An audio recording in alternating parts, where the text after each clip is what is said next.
A forklift lowered a scorched Marine V-12 onto the concrete 2 feet from Caleb Rourke's boots. The block landed with a sound like a church bell hit with a wrench. Drew Mackin folded his arms. "Fix it, Rourke. 28 days. Or pack your locker." The shop laughed.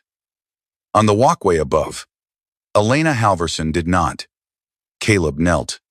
He set his hand flat against the burned iron and listened to nothing for 4 seconds.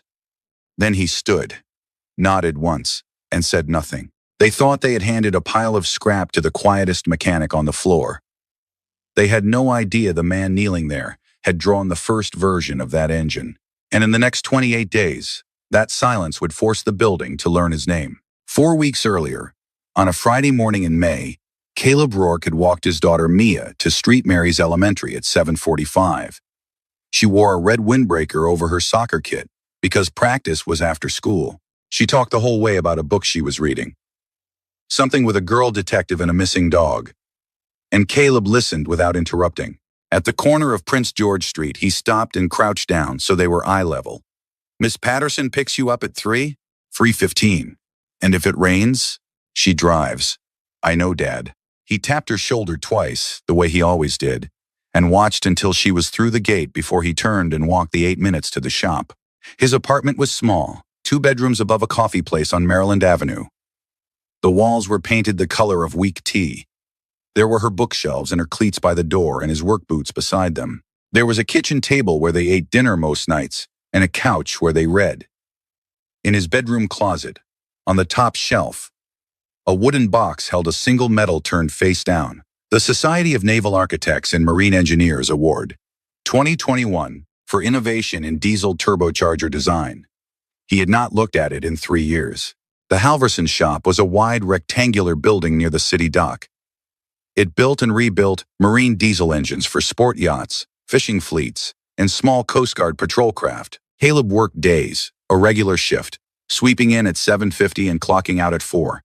That morning, he had a transmission on his bench that 3 day shift engineers had given up on. The torque on the input shaft was off by a few thousandths, and none of them had been willing to call it by feel.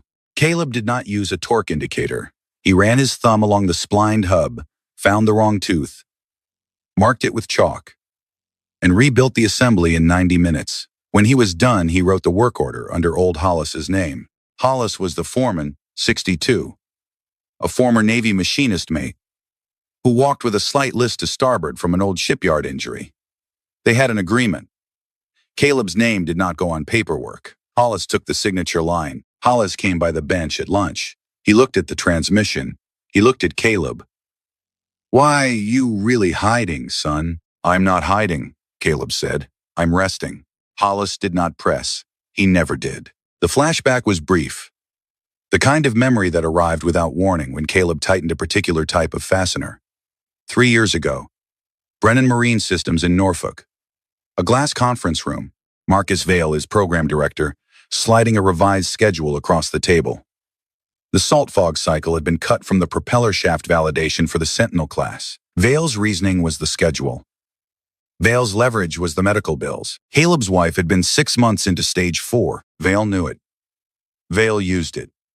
Caleb signed his refusal in pen, walked out, filed the non-disclosure agreement, and never went back. She died 6 months later. He moved Mia to Annapolis because it was 40 miles from Norfolk, and nobody in the industry would think to look in a marine shop that rebuilt yacht engines. Friday after work, he picked Mia up from soccer practice at the rec field by the bay. She came running up holding her shoes. She had scored. He lifted her once off the ground, set her back down, and they walked home with her chattering about the goal. He listened. That was what he did now. 3 weeks before the engine hit the floor, Elena Halverson chaired the contract review on the Voltaran VX9 program. The deal was $180 million over 4 years to supply marine diesel power plants to Voltaran Yachts, a Miami builder of high-performance sport craft. The first delivery window was tight. The penalty for missing it was $40 million. Drew Mackin, her chief technology officer, presented a 40-page report on the V-12 Marine prototype, designated V-12M, 200 hours of bench testing. All parameters green. Production go. Elena signed off. She did not see Nora Greaves's jaw tighten across the table. That night, Nora sent Elena a private email at 10:40. It was 4 lines. Drew skipped the salt fog cycle on the prototype. I want it on record. I asked twice. He overruled QA. Elena read the email at 11. She started. She did not reply. She trusted Nora. She also trusted Drew because Drew had been her father's right hand for 19 years. Nora did not sleep well that night. She had logged objections before, on smaller programs, and Drew had always smoothed them over with the engineering committee. This time she had filed the complaint in writing with a timestamp on a contract that carried a $40 million penalty clause. She knew what that meant. If the program failed, the email was either her shield or the document that ended her career. Down on the floor, after most of the shop had gone home, Caleb walked past the bench test cell on his way out. The V12M was running its evening soak. He stopped for 4 seconds. He did not look at the gauges. He listened. On the 3rd cycle of every revolution, somewhere deep in cylinder 7, there was a beat that arrived a fraction of a second late, the kind of resonance offset that no production sensor would flag, because it sat below the noise floor, the kind that a man who had designed the architecture from scratch could hear the way a piano tuner hears a wolf tone. The next morning, a sheet of yellow paper appeared on the foreman's clipboard. No signature. The handwriting was square and small. Bearing tolerance. Cylinder 7. Resonance off spec. Check before salt fog. Drew found it at 10. He read it twice. He balled it up and threw it in the trash. Some grease monkey thinks he's an engineer, he said to nobody. But that night he sat at his terminal and revised the validation plan. He pulled the salt fog cycle off the schedule. If salt fog ran on the prototype, the cheap bearing lot from Tidewater would fail visibly. He could not have that. He also pulled the access log from the loading dock camera. 4 men had walked past the test cell during the soak window. He wrote the 4 names on a sticky note. Caleb Rourke was at the top. 2 weeks later, the prototype burned. It happened in open water on a clear morning. The V12M went into a bench-to-boat sea trial, fitted in a Voltaran demo hull. 22 minutes in, cylinder 7 seized. The combustion chamber ruptured. 2 crew got off the deck in time. The engine cooked itself before the Coast Guard arrived. $2.1 million in damage. No injuries. Voltaran issued a 48-hour cease and review notice and put 2 of their executives on a plane to Annapolis. Drew had 18 hours before Elena flew to Miami. He needed a scapegoat that fit. He had the sticky note. He had the anonymous tip. He had a shop full of men who already saw Caleb as the quiet one, who never spoke up and never said why he wouldn't. He chose the burned engine itself. He knew what nobody else knew about it. The salt had been in the cooling jacket for 9 hours before recovery. The combustion chamber was warped. No yard mechanic could rebuild a V12 marine block in 28 days. The whole gag was a guaranteed failure with a punchline at the end. Caleb would miss the deadline. Drew would have his paperwork. Caleb would be gone before Elena got back from Miami. The forklift came down. The block hit the concrete. The torn blueprints landed beside it. Drew let the laughter run. Then he leaned in close enough that only Caleb could hear. You wrote that little note, didn't you? Want to play engineer? Here's your chance. Caleb did not confirm. He did not deny. Up on the walkway, Nora spoke without turning her head. This isn't discipline, Elena. This is theater. Elena did not look away from the floor. Let it run, she said quietly. I want to see what he does. It was not cruelty. It was diagnosis. From where she stood, she could see 2 men at once. She had read Nora's email 3 times that morning. She had watched Drew lie his way through a board call the day before. She was not going to make a move until she understood who was lying about what. Nora turned to her. If you let him fail in public, he walks, probably to a competitor. And if I save him now, I never see what he actually is. Elena did not look away from the floor. Drew picked the engine. I want to know why he picked this one. Nora said nothing. She had been asking herself the same question for an hour. Caleb stood up. He nodded to Hollis to come help with the forklift. As he walked past Drew, he paused for half a second. He spoke too low for anyone else to catch. 28 days is generous. Drew's mouth flattened. He held the look on his face for the room. But for one beat, his color went. Caleb pushed the forklift to the abandoned bay at the back of the shop, the one that had been mothballed when Halverson stopped doing military overhauls in 2016. Hollis followed with the keys. That night, after the shop emptied, Hollis stood at the door of the old bay with a ring of keys in his hand. Caleb was already pulling the engine cover. Hollis cleared his throat. You take this on, you sign your name to it. Not mine. Not this time. Caleb did not turn around. He set the cover on a clean rag. After a long pause, he said, All right, that was the agreement. For the first 3 nights, he did not turn a wrench on assembly. He disassembled.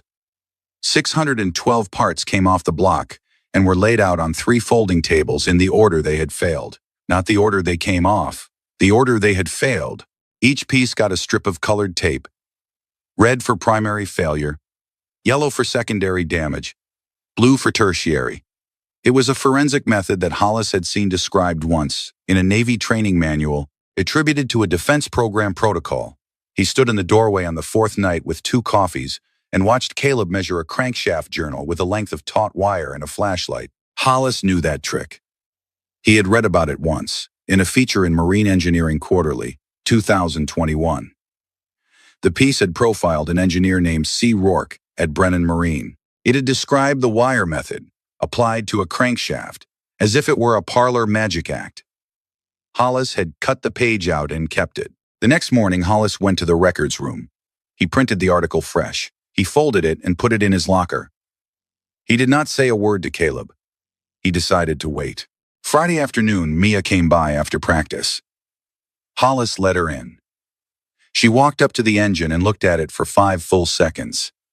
She was not impressed, and she was not scared. She was 9, and the engine was just a thing. Daddy? Is this the one they laughed at? It is. Then make it loud. She took the sandwich. Hollis handed her and sat on a stool by the door. On the 8th day, a man named Tyler came by the bay. Tyler was 26, an engineer on Drew's team, and he had been with the laughing crowd the day the engine hit the floor. He leaned against the doorframe with his arms crossed. Still playing with that scrap, old man? Caleb did not look up. He kept his eyes on the part he was checking. Your torque spec on cylinder 7 is wrong, he said. Always was. Check the supplier's data sheet against the build sheet. The bolts they shipped you are not the bolts on the print. Tyler started to laugh. Then he stopped. He stood in the doorway another full second. Then he turned and walked back to his bench. By the end of the shift, he had pulled both documents. The torque value on the build sheet was 86 foot-pounds. The supplier's actual fastener was rated for 72. He sat at his desk staring at the spread for 10 minutes. He did not tell Drew. He was too embarrassed. But he started watching Caleb. That same week, Caleb walked across the shop to Nora's office. He knocked. She looked up from her monitor. Mr. Rourke, could I get a copy of the salt fog QA logs on the V12 prototypes? I want to understand the failure pattern. Nora looked at him over her glasses. Mechanics did not ask for QA logs. She did not ask why. She slid a thumb drive across the desk a minute later. Bring it back when you're done. He nodded. He left. Nora sat at her desk for a long time after he was gone. She had been watching the quiet man for 2 weeks. The questions she had about him had multiplied. On day 9, a Tuesday, the second prototype seized. Not as bad as the first. This one fouled a propeller shaft in test water, lost a sea trial in the bay, had to be towed back to the city dock under a fog of black exhaust. Voltaran sent a second letter, 19 days to a third-party certified fix, or the contract void with the $40 million penalty. The emergency meeting ran 2 hours. Drew blamed German bearings. Drew proposed a supplier swap. Drew said the original bench vibration log was corrupted in a routine archive rewrite. Nora stood up in the middle of his explanation. Elena, I logged that the salt fog cycle was skipped 3 weeks ago. It's in my email. Drew did not even pause, and I overruled it. That's my call as CTO. We were on schedule. Elena did not speak. She wrote a single word in her notebook. She watched Drew watching her. He had just told a room of 9 people that he had personally overridden a safety protocol that 2 prototypes had failed because of. He had said it like it was a tax decision. That night at 21:47, Caleb walked down to the basement server room. He had a valid access badge for the technician group. Hollis had loaned him the shared account credentials for the diagnostic backups, which was permitted under shop policy and which 3 people used. Caleb logged in during posted working hours on his own clock. He did not exceed his access level. He went straight to a partition Drew had forgotten to scrub. The 90-day rolling backup. The original bench vibration logs were sitting there, untouched. He copied them to a personal thumb drive. Then he opened his email and sent an encrypted second copy to his attorney in Norfolk. The attorney was a man named David Reyes, who had handled Caleb's exit from Brennan 3 years before and had kept his retainer current. The subject line was 4 words. For the record only, this was not a frightened man hoarding evidence. This was a man who had read the rulebook once and had not forgotten what was in it. Drew checked the server room camera the next morning. He saw the timestamp. He could not narrow it past 3 names because of the shared credential. He printed the list. He stared at it for a long time. Caleb Rourke was at the top. The next morning, Caleb arrived at his locker and found the padlock cut. Nothing inside was missing. His tools were arranged neatly, the way they always were, but taped to the inside of the door was a yellow sheet of paper. 3 words in blue ink. Stop digging, Rourke. The handwriting was square and small. The same hand that had signed 43 internal memos that Caleb had read in passing over the last 2 months. Caleb pulled the note off the door. He folded it twice. He put it in his shirt pocket. He did not show it to Hollis. He did not show it to Nora. He drove home that night, set it on the kitchen counter, and photographed it with his phone. Then he sent the photograph to David Reyes. The reply came 40 minutes later. Keep it sealed. Original goes in a paper envelope. Sign and date the back. We have chain of custody now. On day 14, Elena Halverson walked down to the shop floor for the first time in 6 months. She did not announce it. She came in through the side door used by the parts deliveries. She walked the long way around so she could see the abandoned bay. She had 2 reasons. The first was a spreadsheet Nora had emailed her that morning. The official QA report on the V12 prototypes. Next to it, side by side, the email Nora had sent 3 weeks earlier. The salt fog notation had been deleted from the official version.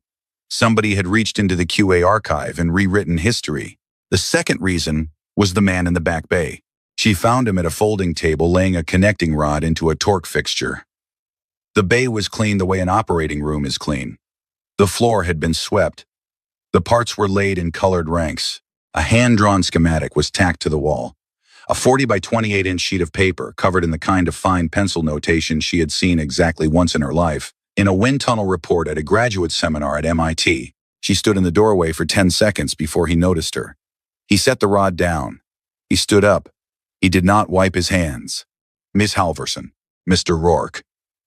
She walked closer. How far along? 74% reassembled. Bench ready in 5 days. Without parts orders? I'm reusing what survives, remachining what doesn't.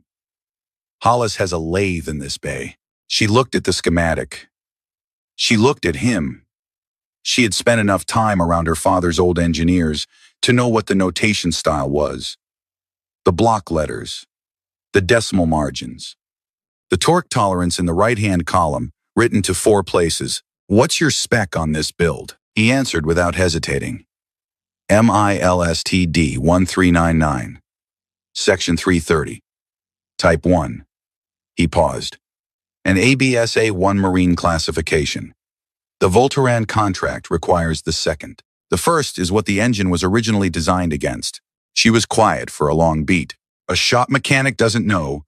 MILSTD 1399. No, Mao. Who were you before you walked into my shop, Mr. Rourke? He looked at her.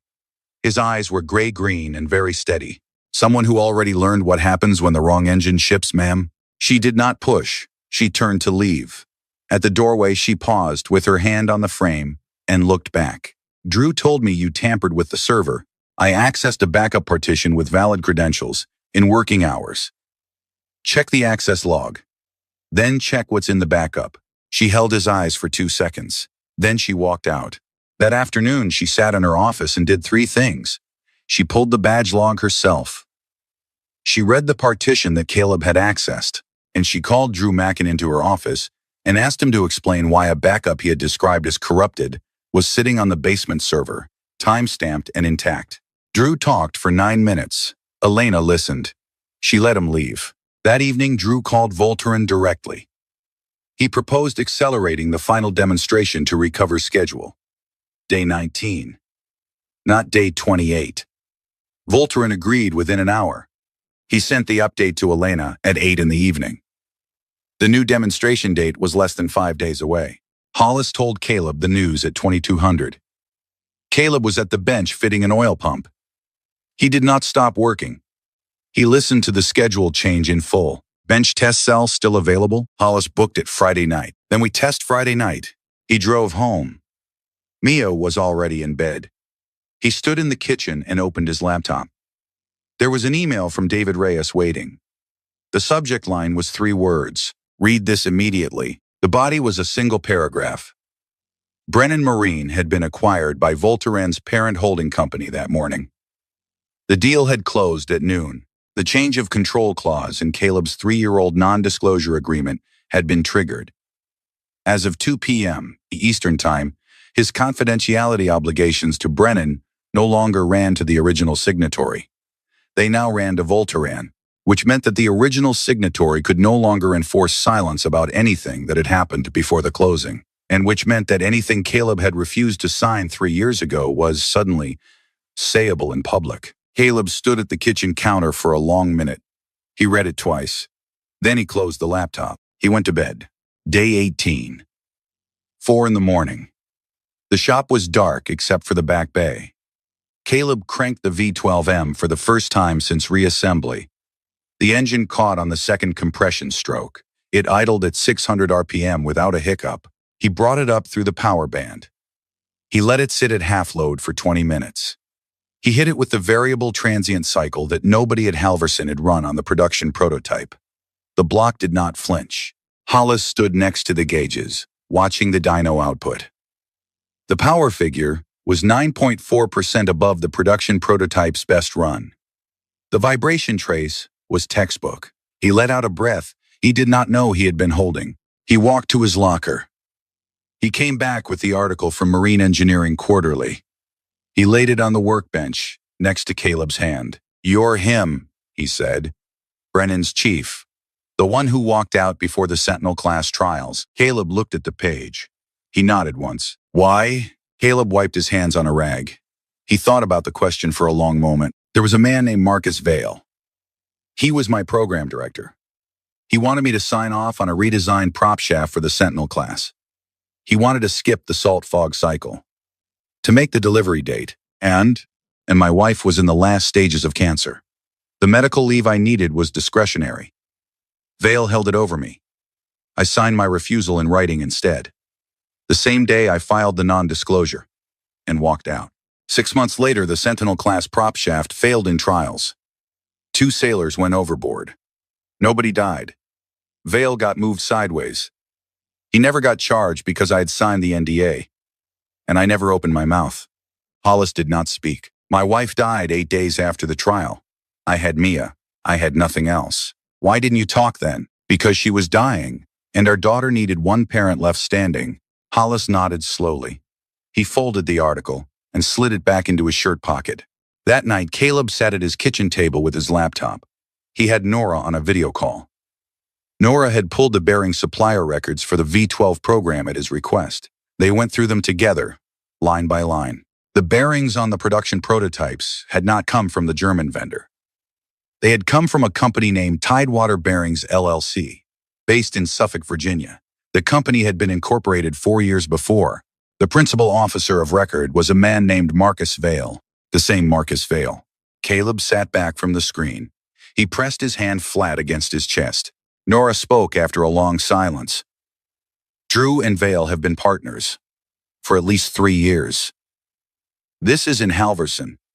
This is a ring. It's 3 yards. Brennan, Halverson, and at least one more.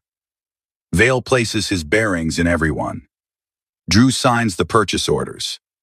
The price differential gets split. They've been running it long enough to know how to bury the paper. And Voltaran just bought Brennan, which means if Voltaran signs Halverson, Vale controls 3 suppliers and a buyer. He becomes a single point of failure for half the East Coast Marine fleet. Nora was very quiet. Caleb, if you put this on the table tomorrow, you're not just blowing Drew. You're blowing a federal-grade fraud ring. He nodded slowly. Then we make sure the room is the right room. He hung up at 4:15 in the morning. He called David Reyes at 5. He asked for one specific thing. Reyes did not answer right away. The line was quiet for a long beat. Caleb, you sure? I should have been sure 3 years ago. Reyes made a call to a contact at the FBI's Maritime Fraud Unit in Baltimore. He framed the request to Voltaran as an independent audit by a federal compliance observer, offered as a goodwill gesture in light of recent incident reports. Voltaran accepted before they understood what they had accepted. The Day 19 demonstration was set for 2 in the afternoon at the Halverson main demonstration floor. Voltaran sent 4 executives up from Miami on the corporate plane. Marcus Vale came with them, in his new role as a representative of the parent holding company that now owned Brennan. He arrived in a Navy suit. He shook hands with Drew Mackin like the world was the size of 2 men in a contract. Caleb wore the same shop coveralls he had worn every day for 2 years. He stood at the side of the floor with Hollis and Nora. Mia was at school. 2 men in dark suits sat in the second-to-last row of folding chairs. Nobody knew who they were. Drew ran his demonstration first. The official V-12M production prototype was wheeled out on a roller stand. He fired it up. It ran cleanly for 12 minutes at constant load. The Voltaran executives nodded. Drew turned to the floor and smiled in Caleb's direction. Now, for our entertainment portion of the afternoon. Let's see what our shop hand built. Show us your scrap, Rourke. The shop laughed. The laugh was thinner than the one in June. A few engineers did not join. Caleb walked to the back bay with Hollis. They wheeled out the rebuilt engine on a cradle. The block had been remachined, repainted in Halverson gray, and labeled with a single line of white stenciling on the side. Our prototype won. He started it. It caught on the first stroke. It came up through the power band without a stumble. He held it at half load. He brought it to 3/4. He ran the variable transient cycle, the same one he had run alone in the back bay at 4 a.m. 4 days earlier. The dyno trace went up on the wall display. It was a clean rolling line. The Voltaran chief executive, a woman named Helena Cortez, stood up. She walked across the floor. She put her hand on the engine block and held it there, the way a doctor takes a pulse. Who built this? Caleb stood at parade rest. The same engineer who wrote the original architecture all of you have been copying wrong for 3 years. The room went silent. Drew's color drained. Marcus Vale, who had been studying his phone, looked up for the first time. His eyes locked on Caleb's face. The recognition came in stages. First puzzlement, then a single short blink, then white. Elena rose from her seat in the front row. She stepped forward. Mr. Rourke. For the record, would you state your full credentials? Caleb Rourke, Principal Engineer, Brennan Marine Systems, Sentinel Class Program, 2018 through 2023. Society of Naval Architects and Marine Engineers Innovation Award, 2021, for the original turbocharger architecture in this engine. The design you have all been licensing in its 3rd iteration is my design. Vale stood up so fast his chair scraped. He is bound by a non-disclosure agreement. Anything he says about Brennan property is inadmissible. Caleb did not raise his voice. The non-disclosure was voided when Voltaran's parent acquired Brennan and triggered the change of control clause. My attorney filed notice yesterday afternoon. The agreement is no longer enforceable by the original signatory. He turned to Elena. He held out a small black thumb drive. Miss Halverson, before anyone signs anything today, the room needs to see what is on this, and the 2 gentlemen in the second-to-last row may want to see it first. The 2 men in dark suits stood up. They walked to the front of the room. They opened leather wallets. They held up FBI credentials. Nobody breathed. Elena took the thumb drive. She walked to the projector console. She plugged it in. 3 folders opened on the screen. labeled in Caleb's blocky handwriting from the file names. He had numbered them. She opened the first folder. A bench vibration log displayed against a calibration trace. The deviation was clearly marked. A small annotation in the corner read Salt Fog Skip per D. Mackin, Ref. Email thread attached. The email thread came up next. 3 of them. All signed by Drew. All requesting that the salt fog cycle be removed from the validation plan to preserve schedule. All time-stamped before the first prototype failure. She opened the second folder. A purchase order. $6.2 million in bearing inventory delivered to Halverson Marine Engines from a vendor named Tidewater Bearings LLC, the principal officer of record on the corporate filing. A printout attached. The name Marcus Vale in 12-point type. The signature authorizing the purchase order on the Halverson side. Drew Mackin. Helena Cortez of Voltaren turned her head a quarter inch and looked at Drew. Then at Vale. Her face did not move. Her voice was very quiet. You are going to put my drivers in boats with these engines. Drew opened his mouth. He tried to speak. Helena opened the third folder. A scanned email from 3 years before. A request from Marcus Vale to Caleb Rourke at Brennan Marine to certify a propeller shaft redesign with a shortened salt fog cycle. Caleb's written refusal underneath, filed as a formal dissent, not covered by the non-disclosure because it was an official engineering dissent on record with the company's compliance office. The room stayed quiet for a long time. Drew spoke first. His voice was thin. He's an industrial spy. He came in here to steal. Helena cut him off without looking at him, then explained why his rebuild outperforms yours by 9.4%. On the engine you said was unfixable in 28 days. Drew had no answer. The FBI agents walked to the front of the room. They asked Drew Mackin to come with them. They asked Marcus Vale to come with them. Vale did not resist. As he passed Caleb, he stopped for one moment. You finally talked, he said. Caleb met his eyes. You finally ran out of people I could lose by staying quiet. Vale walked out between the two agents. Drew followed. The room held its breath until the door closed behind them. Then, a single chair scraped. Then, another. Helena Cortez turned to Helena. We will need to talk. My office, Helena said. In 20 minutes. She turned and walked to Caleb. She stopped half a meter from him. She did not raise her voice. The room around them was still listening. You let me watch them humiliate you for 28 days. He did not look away. You needed to see who was lying. You couldn't see it from up there. She held the look for a long moment.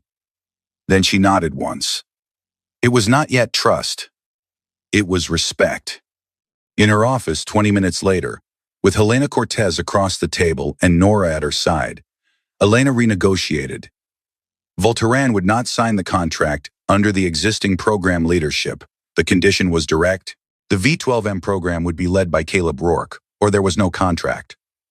Cortez wrote the condition in by hand on the cover sheet. Helena countersigned. Nora was promoted to Vice President of Quality and Compliance the same afternoon. The position was created on the spot. The first thing she did was order an internal audit of every supplier contract Drew Mackin had signed in the last 5 years. Hollis was offered a raise he refused. Caleb labeled the back bay Hollis Bay in white paint the next morning. Hollis pretended to be annoyed for about an hour. Caleb accepted the program leadership on one condition. He worked 4 days a week. He picked Mia up from school at 3 on Mondays, Wednesdays, and Fridays. Helena agreed without thinking about it. The Sentinel-class case was reopened the following week.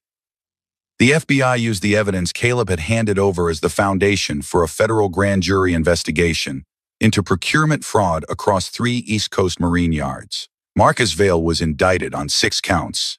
Drew Mackin entered into a cooperation agreement and pled to 2. A week later, Caleb cleared his old workbench in the day shift area. Tyler walked over with a coffee. He set it on the bench. He did not say anything. Caleb nodded. Tyler nodded back. He walked away. Hollis brought a cardboard box from his locker. Inside was the magazine article. He set it on Caleb's new desk in the back bay. He stood in the doorway. Put it up, son. Caleb did not answer right away. He looked at the page. Then he walked to his apartment that night. opened the box on the top shelf of the closet, and took out the medal. He brought it back to the shop in the morning. He hung the article and the medals side by side on the wall above his drafting table. It was the first time in 3 years he had let them be seen. Mia visited the shop on a Friday afternoon. Hollis taught her how to read a dyno chart. Nora brought her a hard hat with her name written on the band in silver paint. Mia kept it. She wore it home on the bus, and Caleb let her. On Wednesday, Caleb sat for a deposition in Baltimore. 2 federal prosecutors took him through the Sentinel-class file for 4 hours. He did not embellish. He spoke when asked, and he stopped when finished. The lead attorney walked him to the elevator afterward. She told him the case would carry. He nodded once and left. Elena came down to the bay at the end of the day on Friday. She brought 2 cups of black coffee. She did not knock. She set the cups on the desk and sat in the folding chair across from him. The light through the high windows had gone gold. "Next prototype review," she said. "I'd like you in the room." "Not on the floor." He nodded. She paused. "And I owe you an apology for the balcony." He shook his head. "You owed it to the engine. Not to me. You paid it today." She held his eyes for a moment. Then she picked up her coffee. She stayed in the folding chair another 20 minutes. They talked about the program. They talked about nothing in particular. The shop emptied around them. At 6, she walked him out.